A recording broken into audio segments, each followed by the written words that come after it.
இப்ப நீங்க நேத்து ஸ்டேட்டஸ்லாம் பார்த்தேன். இப்போ ஊராட்சி மன்றம், பட்டாட்சி அலுவலகம் இதெல்லாம் நமக்கு பொதுவாவே தெரிந்த விஷயம் தான். ஆனா இந்த கால்நடை மருத்துவம், அப்புறம் வந்துட்டு பிரைமரி ஹெல்த் சென்டர், இப்ப இது சத்துணவு கூடம், இந்த மாதிரி அலுவலகங்கள்லாம் இருக்குல்ல, இதுல வந்துட்டு மக்கள் பொதுவா அது சார்ந்தவர்கள், இது தேவைப்பட்டவங்க போவாங்க, எல்லோருமே அதுல போகக்கூடியவங்க இல்ல. ஆனா அது பற்றிய ஒரு விழிப்புணர்வு மக்கள்கிட்ட இல்லாம என்ன கோரிக்கை வைக்கணும், மக்கள் அதிகமா போறாங்க. எல்லாத்தையுமே நான் வந்து பொதுவா சமீப காலமா பாதிக்கப்படுறாங்க. அது நினைக்கு வந்துருச்சு.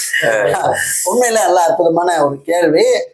நான் இதுல என்ன சொல்லுவேன் அப்படின்னா, நம்மளுடைய அறியாமை தான் இன்னைக்கு நம்மளுடைய பிள்ளைங்களுக்கு அடிப்படையில நம்ம என்னத்தை சொல்லி கொடுத்து வளர்க்குறோங்கிறது தான் ஒரு பெற்றோர்கள் வந்து நம்ம நிதானிக்கணும். பெற்றோர்களே நம்ம சரியா இருக்கமாங்கிற ஒரு கேள்வி.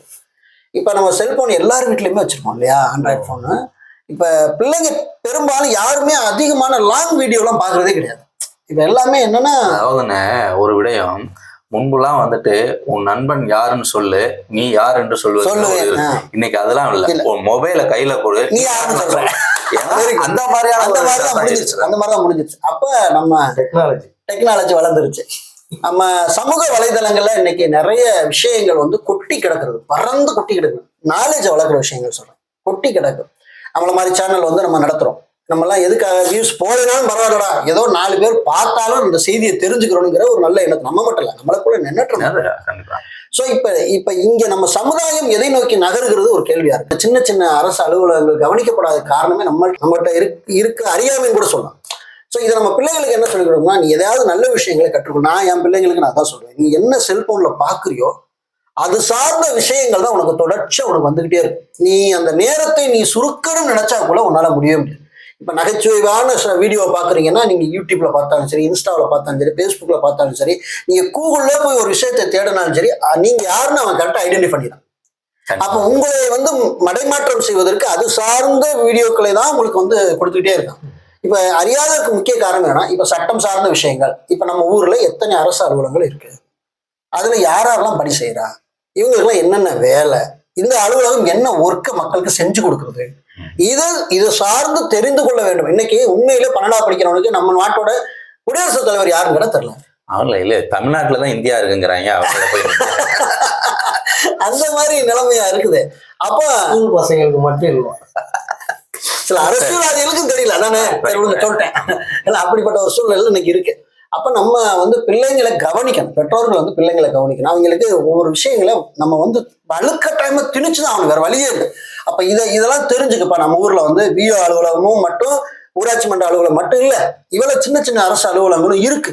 இங்க வந்து பாரு, முட்டையில இருந்து, சத்துணவுல இருந்து, சத்து மாவுல இருந்து அத்தனையும் பிள்ளைங்களுக்கு கொடுக்கக்கூடிய அரசு அலுவலகம் இதுதான் வந்து அங்கன்வாடி. ரைட்டு, இதெல்லாம் இருக்குது. அதெல்லாம் வந்துட்டு திறந்து இருக்குதா முதல்ல? அது பயன்பாட்டுல இருந்தா தானே சொன்னா இதோட வேலை என்ன, இங்க எத்தனை பேர் வேலைக்கு இருக்காங்க, இவளுக்கு அரசு எவ்வளவு சம்பளம் கொடுக்கும், அந்த அரசு சம்பளம் கொடுக்குற என்னோட வரி பணத்தை தான் கொடுக்குது. அப்ப இங்க என்னென்ன பொருட்கள், மாவு கொடுக்குறாங்களா, முட்டை கொடுக்குறாங்களா, அரிசி கொடுக்குறாங்களா, பருப்பு கொடுக்குறாங்களா, இதெல்லாம் யாரோட பணத்தில் கொடுக்கும், என்னோட வரி பணத்துல கொடுக்கணும். யாருக்கு போகுது கொடுக்குறது எல்லாம், யாருக்கு போகுது? இப்ப இதெல்லாம் வந்து கவனிக்க வேண்டியிருக்கு. அதே மாதிரி பாத்தீங்கன்னா, இப்ப மாட்டுக்கு வந்து இந்த மருத்துவம் பார்க்குற ஒரு இடம் இருக்குல்ல, இப்ப சொன்ன பாலாவும் நேற்று ஒரு இடத்துல இருந்து கடந்து வந்துகிட்டு இருக்கோம். அங்க இருக்கிற ஒரு மருத்துவமனையில கிட்டத்தட்ட ஒரு 2-3 கார் நிக்குது. என்ன 2-3 கார் 2-3 கார் நிக்குது. வேற எதுவும் கால்நடை மருத்துவமனை இல்ல, கார்கள் கால்நடை மருத்துவமனை ஏதோ ஒரு மீட்டிங் நடக்குது கால்நடை சம்பந்தம் பார்த்தா ட்ரிங்க்ஸ் அடிச்சுட்டு இருக்காங்க அத்தனை பேர். அந்த ஒரு அரசு அலுவலகம் அது ஓப்பன்ல இருந்திருந்தா, அங்க நபர்கள் இருந்திருந்தா இந்த நபர்கள் அங்க போறது அரசு அலுவலகம் அவங்களும் ஒரு முறையா பராமரிக்கிறது இல்ல.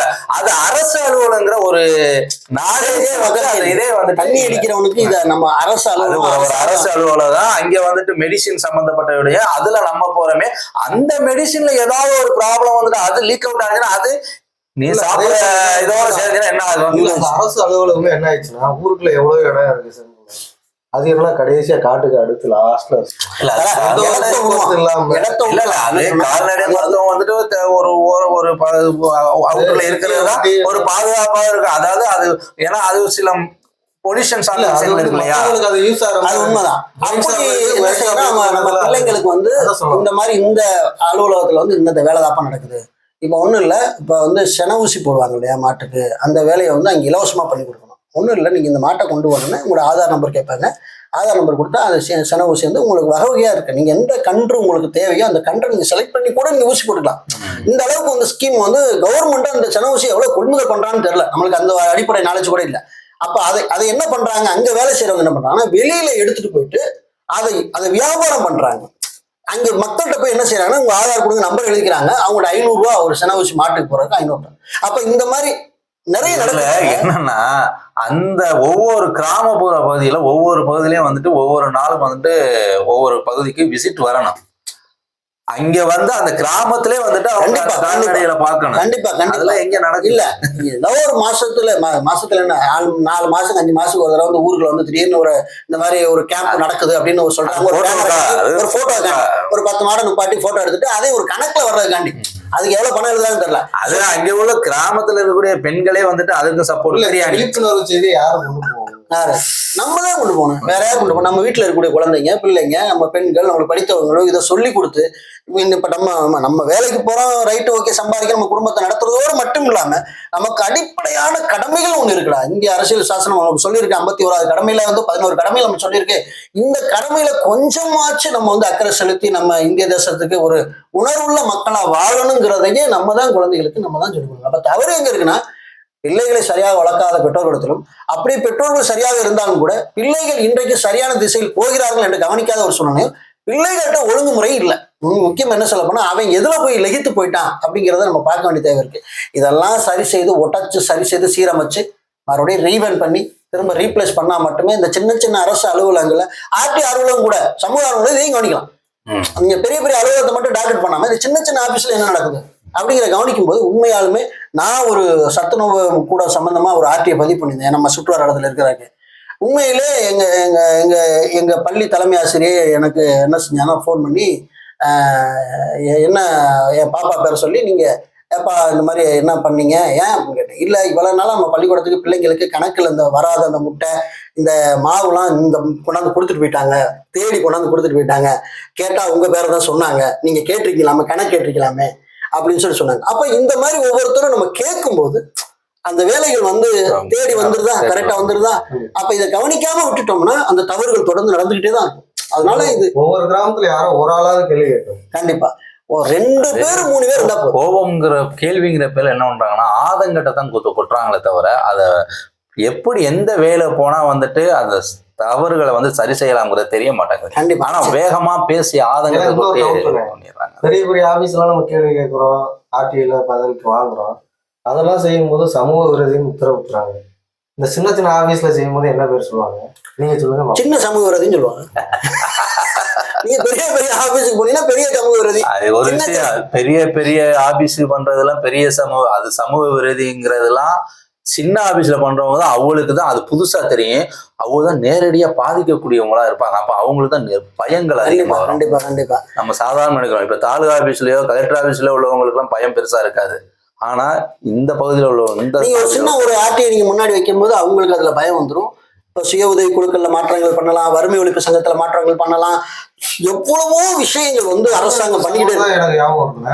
இப்போ இந்த அடுத்த நடக்கக்கூடிய கிராம சபையில அது முக்கியத்துவம் கொடுக்குறாங்க. நிச்சயமா கிராம சபை நடத்தி யார் யாரு வறுமை கொடி நலிந்த இதுல என்ன சொல்லிருக்காங்கன்னா நலிந்த குடும்பத்தை தேர்வு செய்து அவர்களுக்கு ஊக்கத்தொகை அளிப்பதற்கு ஒரு பட்டியல் ரெடி பண்ண சொல்லியிருக்காங்க. எஸ், அது இப்ப இந்த கிராம சபையில அதை செய்ய சொல்லியிருக்காங்க. ஓகே, இந்த கிராம சபை சம்பந்தமா நான் டீட்டெயிலாக வீடியோ வெளியிட்டிருக்கோம். வேணா கூட நம்ம சகோதரர் வந்து அவரும் சேனல்ல வெளியிட்டிருக்காருன்னு நினைக்கிறேன். வெளியிட்டீங்களா? ஓகே, வெளியிடுவோம். அவர் வெளியிட்டுட்டு அந்த லிங்க் அந்த வீடியோக்குள்ள டிஸ்கிரிப்ஷன்ல கொடுப்பாரு. அந்த பிடிஎஃப்லாம் அதை எடுத்து நீங்க பயன்படுத்திக்கங்க.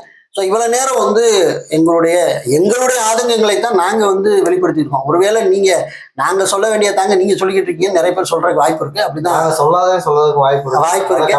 அதை கமெண்ட்ல சொல்லுங்க. நம்ம நினைச்சுக்கிட்டு இருக்கோம் திருவிழான பகுதி மட்டும்தான் அப்படின்னு. நம்ம பகுதியோட மோசமா இருக்கலாம், மேபி இருக்கலாம். உங்களுடைய கருத்துக்களையும் நாங்க வரவேற்கிறோம். கமெண்ட்ல சொல்லுங்க. மீண்டும் ஒரு நாள் சந்திப்பதற்கு வாய்ப்பு கிடைச்சா விழித்துளி வலையொலியிலே உங்களை சந்திப்பதில் ரொம்ப சந்தோஷம் அடைகிறோம். நன்றி, வணக்கம். நன்றி.